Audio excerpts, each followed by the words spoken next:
Iran Israel যুদ্ধের রেশ এখনও কাটেনি, কিন্তু এরই মধ্যে তেল আবিব নাকি তাদের নতুন শত্রু খোঁজার ছক কষতে শুরু করেছে। ইসরায়েলি পত্রিকা মারিভে এক বিস্ফোরক কলামে বিশ্লেষক বোয়াজ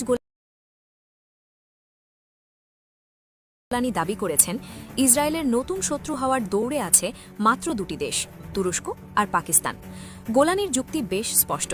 গত ৩ দশক ধরে ইরান ইসরায়েলের প্রধান শত্রু হিসেবে দাপট দেখিয়েছে, কিন্তু মার্কিন ইসরায়েলি হামলায় ইরানের অর্থনীতি ও সামরিক শক্তি যদি পঙ্গু হয়ে যায়, তবে মধ্যপ্রাচ্যে শক্তির একটি বিশাল শূন্যস্থান তৈরি হবে। সেই শূন্যস্থান পূরণে এগিয়ে আসতে পারে ৮৫ মিলিয়ন জনসংখ্যার তুরস্ক অথবা ২৪০ মিলিয়ন জনসংখ্যার পারমাণবিক শক্তিধর পাকিস্তান। দুটি পথই তেল আবিবের জন্য সমান বিপজ্জনক।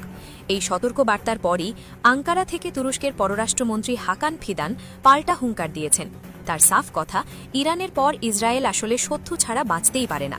বিশেষজ্ঞরা বলছেন, মধ্যপ্রাচ্যের এই নতুন যুদ্ধের সংকেত এখন আর শুধু মরুভূমিতে সীমাবদ্ধ নেই, এটি ভূমধ্যসাগরের নীল জলেও ছড়িয়ে পড়ছে। এই তালিকায় তুরস্কের নাম কেন সবার উপরে? ১৯৪৯ সালে তুরস্ক ইসরায়েলকে প্রথম স্বীকৃতি দিলেও ২০১০ সালের মাভি মরমরা জাহাজে হামলার পর থেকেই সম্পর্কে ফাটল ধরে। সাম্প্রতিক গাজা যুদ্ধে সেই বৈরিতা চরমে পৌঁছায়। এরদোগান নেতানিয়াহুকে এই যুগের হিটলার আখ্যা দিয়েছেন। অন্যদিকে ইসরায়েলের সাবেক প্রধানমন্ত্রী নাফতালি বেনেট বলেছেন, তুরস্কই নতুন ইরান। সাম্প্রতিক ইরান যুদ্ধে এরদোগান মার্কিন ইসরায়েলি হামলাকে আন্তর্জাতিক আইনের লঙ্ঘন বলে তীব্র নিন্দা জানিয়েছেন ও ইরানিদের ভাই বলে সম্বোধন করেছেন। এটি ইসরায়েলের কাছে পক্ষ বেছে নেওয়ার সরাসরি ঘোষণা।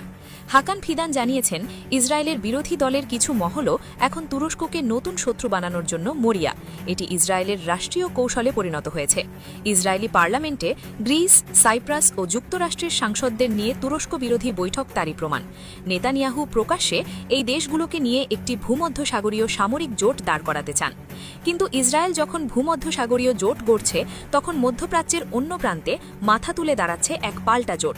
ব্লুমবার্গের রিপোর্ট অনুযায়ী তুরস্ক, সৌদি আরব ও পাকিস্তানের মধ্যে একটি ত্রিভুজ প্রতিরক্ষা চুক্তির আলোচনা এখন শেষ পর্যায়ে। সৌদি আরব তুরস্কের মার্কিন প্রযুক্তি ও ড্রোনে বিপুল বিনিয়োগ করতে যাচ্ছে, আর পাকিস্তানের সঙ্গে তুরস্কের কৌশলগত চুক্তি তো আগেই রয়েছে। বিশেষজ্ঞরা এখন দুটি সমান্তরাল নিরাপত্তা কাঠামোর উত্থান দেখছেন। একদিকে ইসরায়েল, গ্রিস, সাইপ্রাস ও আমেরিকার জোট, অন্যদিকে তুরস্ক, সৌদি আরব ও পাকিস্তানের মুসলিম নিরাপত্তা বলয়। এই দুই ব্লকের টানাটানি ভবিষ্যতে এক বড় মেরুকরণ তৈরি করবে। একদিকে পাকিস্তান, সৌদি আরব ও তুরস্ক, অন্যদিকে ইসরায়েল, ভারত ও গ্রিস। ওয়াশিংটন এই পুরো ছকে এক অদ্ভুত সমস্যায় পড়েছে।